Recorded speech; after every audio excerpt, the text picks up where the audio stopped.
¿Cuántos de los que nosotros nos encontramos el día de hoy viendo este video no hemos tenido esa gran pregunta de qué es el proceso penal, qué sucede en una audiencia preliminar, qué pasa cuando yo pretendo interponer una investigación penal o qué sucede con el Ministerio Público? El día de hoy nosotros en nuestro podcast, en nuestro nuevo episodio, vamos a hablar sobre la etapa de investigación y juzgamiento en materia penal. Nos acompaña la abogada Saraí Lozano, experta en materia penal, máster en materia penal y ejerce esta gran labor que también lleva a causa ese tipo de sentido. Hola Saraí, ¿qué tal? ¿Cómo estás? Gracias Luis por esa presentación, tú siempre tan lindo. Pues hoy tocamos este tema porque es un tema muy importante. Quien en día en nuestro país pues no ha tenido una denuncia, quien en día no ha conocido un vecino, un familiar, un primo, hermano, etcétera, que ha estado en un proceso penal, ¿verdad? Es por eso que nos vemos en la necesidad de poder hablar de este tema de la etapa de investigación y juzgamiento dentro del proceso penal. Bien, ¿por dónde comenzamos? Comenzamos por las denuncias. A veces nosotros no sabemos dónde podemos interponer una denuncia, cuál es el mecanismo. Recordemos que el único agente que puede tomar denuncias en nuestro país pues es ante el Ministerio Público, ¿verdad? O ante la Policía Nacional a través de la DPI. ¿Qué pasa una vez nosotros interponemos una denuncia? Podemos hacerla en CEIM, por ejemplo. Nosotros interponemos la denuncia y esta denuncia es asignada a un investigador de la DPI. En ese sentido, nosotros una vez que interponemos la denuncia, esta denuncia es asignada a un investigador del caso. Una vez es asignada, pues este verifica si se da o no los elementos suficientes para poder remitirla ante el Ministerio Público y así poder hacer un requerimiento fiscal. Ahora bien, ¿qué pasa cuando se da un requerimiento fiscal? El fiscal asignado al que le asignan la denuncia, pues él viene y verifica cuál es el delito, cuál es la acción, ¿verdad? Punible que se va a dar o que se está dando en este caso. Llámese si es de acción pública o no. En ese caso, pues si es de acción pública, él tiene que presentar el requerimiento fiscal. Por ejemplo, ¿cuáles son los delitos de acción pública? Pues eso quiere decir que son acciones cometidas por personas o entidades jurídicas, ¿verdad? De los delitos que ya se estipula en nuestra legislación. Un homicidio es una acción pública. Lo tiene que Por, perseguir de manera oficiosa, ¿verdad? claro, eso se hace de oficio. Hay un delito en particular que se da, que es el delito de violación, por ejemplo. A veces miramos que en la sociedad, pues las niñas de hoy en día de Claro. 15 años parecen de 20 y a veces, pues ellas tienen relaciones sexuales de forma prematura y pues ya nosotros como padres decimos, vamos a ir a poner el delito por violación. Luego viene la hija y dice, no, mamá, que lo amo, etcétera. Estoy enamorada Estoy de... enamorada. Entonces nosotros queremos quitar esa denuncia. No se puede porque es de acción pública, porque es una menor de edad. Entonces el Ministerio Público tiene la obligación de seguir con el proceso. Antes decían, casémoslos y que se termine este accionar. No, no, no. El fiscal a través del Ministerio Público tiene que seguir con el proceso, ¿verdad? Legal y penal.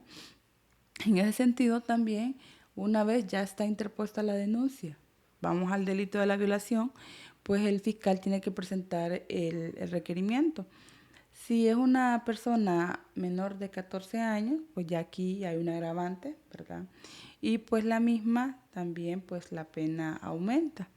Asimismo, una vez que está presentada la denuncia y el requerimiento, pues la policía, a través de los agentes de la Policía Nacional o preventiva, tienen que detener a la persona, O sea, capturarla, ¿verdad? capturarla. Una vez la persona está capturada o detenida, pues esta es remitida y asimismo esta persona pues es llevada a CEIN, acá en el caso de San Pedro Sula, en Tegucigalpa, en el Core 7. Que en traducción simple, el CEIN es el Centro Integrado de Atención, porque Es está correcto. Defensa Pública. Dentro del CEIN hay varias entidades. Tenemos el Ministerio Público, tenemos la Defensa Pública, tenemos el Juzgado de Letras y tenemos también a la Policía Nacional. En todas sus investigaciones, Es un ¿verdad? centro integrado, es correcto. Que es el que atiende las 24 horas. Es correcto. Okay. Acá, si hay denuncias infragantes, usted puede ir al CEDIN y ahí usted puede interponer cualquier tipo de denuncias.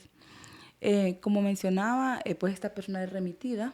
Una vez la persona es remitida, pues el Ministerio Público tiene 24 horas, ¿verdad?, para presentar formalmente el requerimiento. Una vez tiene el requerimiento, se da la audiencia. Es importante la audiencia de declaración de imputado, que la persona sepa que tiene que estar con un defensor, ya sea un defensor público o privado, pero tiene que tener un apoderado legal. ¿Verdad? Si no lo tiene... Si no hay un apoderado legal, esta audiencia se puede declarar la nulidad de la misma, porque es un derecho y una garantía que tiene de tener un apoderado legal o un defensor, ¿verdad?, que él elija. En este caso, si la persona no tiene los recursos, claro, puede hacerlo a través de un abogado público, que dentro del mismo centro integrado, pues ahí le pueden apoyar. En esa declaratoria de imputado, ¿cuál es la decisión que el juez va a tomar en ese proceso? ¿Qué es la declaración de imputado? Vamos con esa pregunta primero, Luis. La declaración de imputado es donde el juez le dice a usted, Pedro, a usted el Ministerio Público lo acusa por este delito. Es como informativo. Le estoy informando por qué usted está siendo llevado, ¿verdad? Y pues usted ahí, como la palabra lo dice, declaración de imputado, se le pregunta si usted quiere declarar sobre los hechos que se están relacionando o no, ¿verdad? Si usted no quiere declarar, pues es su derecho. No hay ningún problema. No pasa nada. No lo obligan ni absolutamente no pasa nada. ¿Verdad?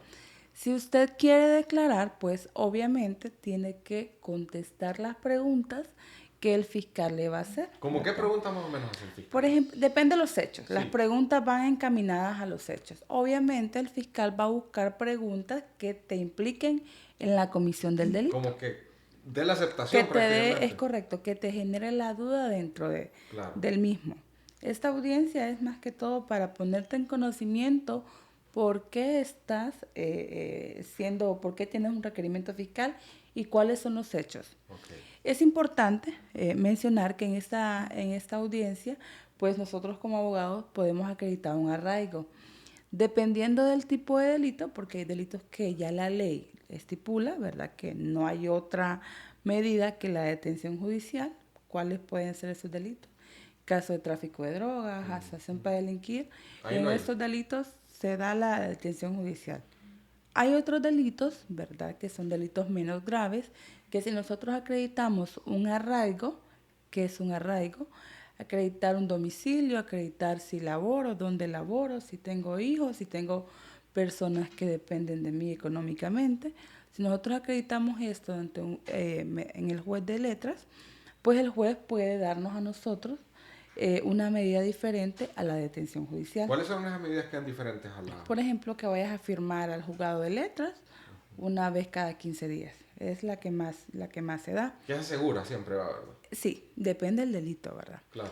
En ese sentido, si el delito es un delito grave y me dan una detención judicial, pues ya la ley establece un periodo corto para que se dé la siguiente audiencia, que es la audiencia inicial, ¿verdad? ¿En qué consiste esa audiencia inicial? Después de que pasamos la declaratoria de imputado, bueno, por ejemplo, fui yo, me están acusando en este momento por robo de vehículos.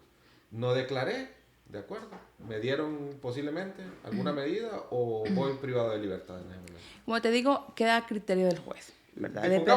Dependiendo del arraigo que para poner como el ejemplo. Entonces, en ese sentido, una vez tengamos la audiencia inicial, en la audiencia inicial se da la evacuación de medios de prueba. Okay.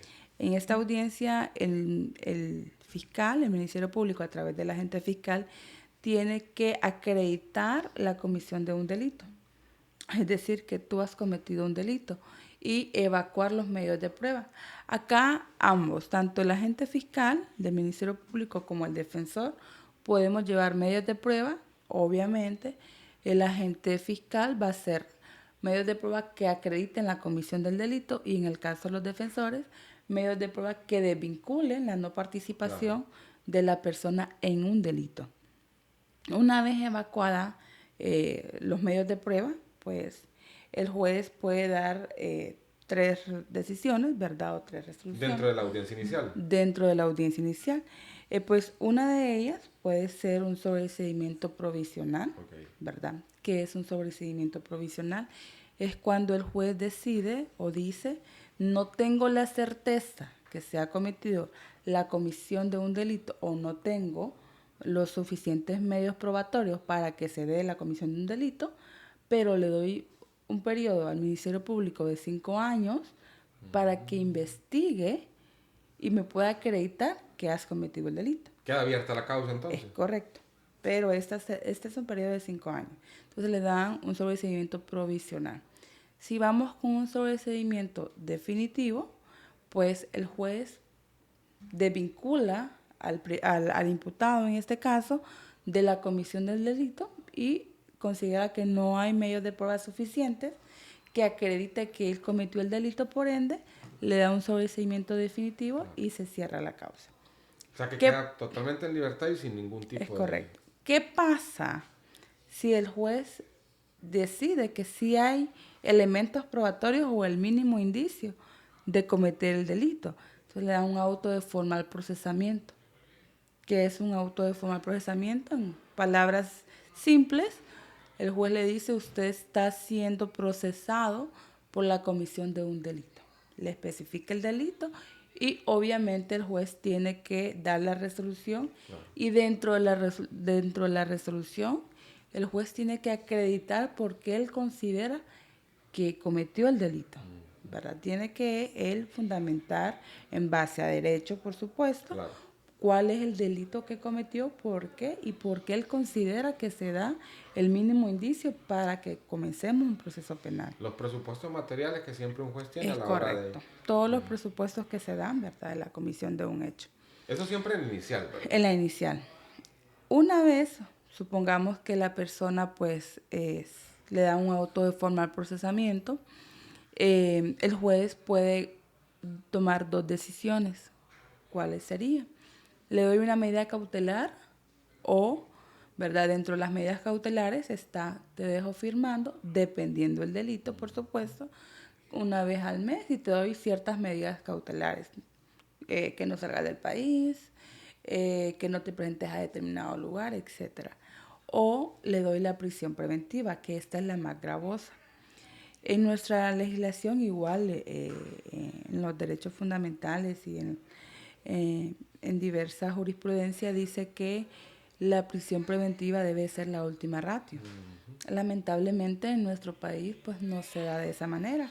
Y es por eso que en nuestros centros penales tenemos más personas procesadas que condenadas, ¿verdad? Entonces, pues el juez da una prisión preventiva, que esta prisión preventiva no puede exceder de 2 años o 2 años, 6 meses, si se solicita la ampliación de la misma. Pues esta es la etapa, ¿verdad? Digamos, una etapa preparatoria que se hace en el juzgado de letras penal. Luego de la declaración de imputado, audiencia inicial, comenzamos con la audiencia preliminar, que en la audiencia preliminar, pues el abogado Jamil nos va a hablar un poco de ella y ¿verdad? Y de lo que implica el juicio oral y público, que ya es otra etapa. Esta etapa, pues puede durar, como te decía anteriormente, hasta 2 años, 6 meses. Obviamente, depende de la mora. Hay juzgados que lo hacen en términos de 1 año, año y medio, que ya se da todo el proceso. Pero la ley ya estipula cuánto es el tiempo máximo que se puede dar en un proceso penal. En este tipo de procesos penales, si se llegase a pasar del tiempo, por ejemplo, si alguna persona ya estipula la ley, ¿cuándo puede aumentarse también el periodo de detención a 48 horas? ¿Cuánto puede extraordinarse el tiempo para hacerlo? ¿Cuánto dura entre la audiencia declaratoria de imputado y la audiencia inicial el tiempo para poderlo hacer? Depende, por ejemplo, si me da una detención judicial, 5 días. Dentro del plazo de 5 días. Si me da una medida diferente a la detención judicial, entonces el juez puede ampliarlo 15 días, dentro de 15 días, dentro de 20 días, dependiendo la mora que él mismo tenga. Claro. ¿Por qué? Porque la persona, pues la única medida que se le pone es que esté firmando en el juzgado. No se le pone una medida gravosa. Entonces se le da un tiempo se le da prioridad a las personas que están con detención judicial. Perfecto. Este es un tema muy interesantísimo, el cual va a tener una segunda parte porque también en nuestra oficina hay otra persona también que es expertísima en este tema y ya nosotros lo vamos a elevar como la misma causa lo dice, lo vamos a elevar a la preliminar y a la audiencia oral en el siguiente episodio que nosotros tengamos. Nuevamente para nosotros es un agrado estar con ustedes, un agrado compartir los conocimientos y estar en este tipo de accionarios. Saludos a todos y cuídense mucho. Saludos.